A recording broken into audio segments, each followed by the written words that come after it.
नमस्कार दोस्तों, आपका स्वागत है हमारे चैनल पर जहां हम आपको मौसम से जुड़ी सटीक और महत्वपूर्ण जानकारी प्रदान करते हैं।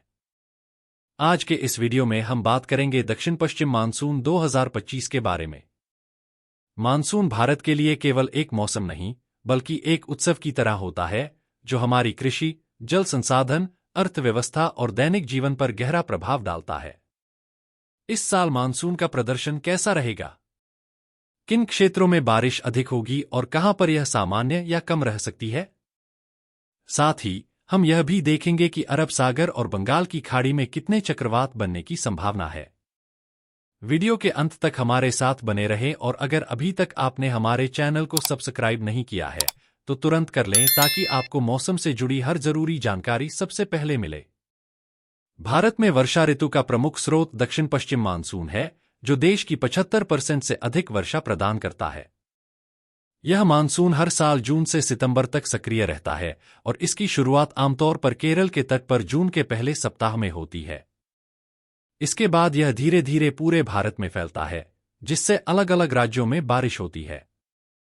मानसून के आगमन का समय कई कारकों पर निर्भर करता है, जिनमें हिंद महासागर और अरब सागर का समुद्री सतह तापमान (SST), चक्रवात और निम्न दबाव प्रणालियों (LPA) का विकास, मेडन जूलियन ऑसिलेशन (MJO) की स्थिति, एल नीनो और लानीना जैसी वैश्विक घटनाएं, भारतीय महासागरीय द्विध्रुव (IOD) का प्रभाव और हिमालय व पश्चिमी घाट की भूमिका शामिल है। यदि परिस्थितियां अनुकूल होती हैं तो मानसून समय से पहले आ सकता है, लेकिन प्रतिकूल परिस्थितियों में इसके आगमन में देरी हो सकती है। इस वर्ष ऑस्ट्रेलियन मौसम विभाग के अनुसार ENSO El Nino southern oscillation neutral स्थिति में रहेगा, जो भारत में मानसून के लिए सकारात्मक संकेत है। इसके अलावा मेडन जूलियन ऑसिलेशन (MJO) वर्तमान में फेज 2 में है और धीरे धीरे फेज 3 में प्रवेश कर सकता है। इन सभी स्थितियों के चलते मानसून 30 मई से 15 जून के बीच भारत में दस्तक दे सकता है। इस साल उत्तर और उत्तर पश्चिम भारत में मानसून की पहली छमाही में सामान्य से अधिक वर्षा होने की संभावना है, जबकि दूसरी छमाही में वर्षा सामान्य रह सकती है। मध्य भारत में पहली छमाही में बारिश सामान्य से कम रहने की संभावना है, जबकि दूसरी छमाही में वर्षा सामान्य से कम या सामान्य रह सकती है।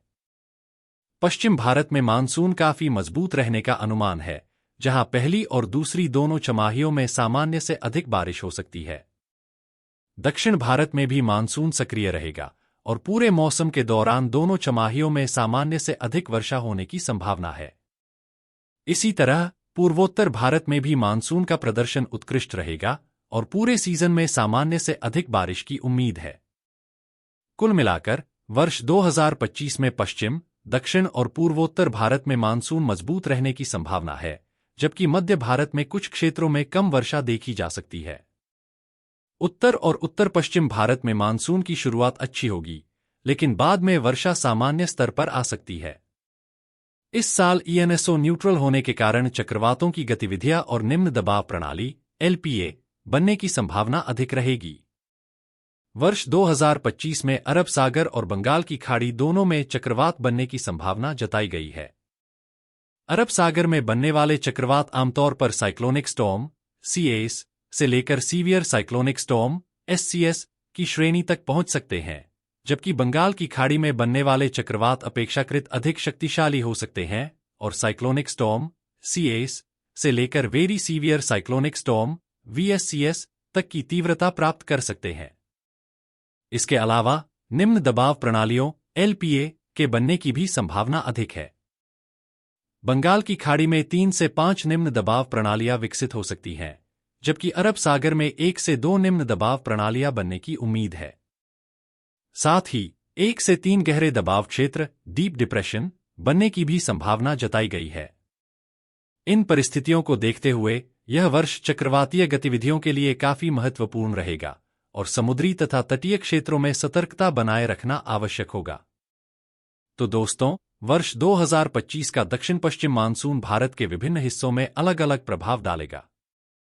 कुछ क्षेत्रों में अच्छी वर्षा होगी, जबकि कुछ स्थानों पर मानसून थोड़ा कमजोर रह सकता है।